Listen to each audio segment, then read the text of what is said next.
কিয়ামতের মাঠে যখন থাকবে সবাই ভীত, হাফেজদের মা বাবা তখন হবে সম্মানিত।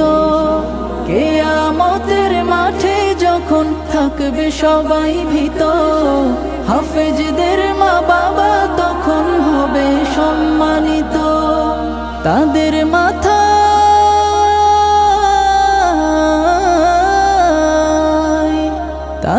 মাথায় নূরের মুকুট দিবেন রহমান, যাদের বুকের মানিক হলো হাফেজে কুরআন, হাফেজে কুরআন, হাফেজে কুরআন।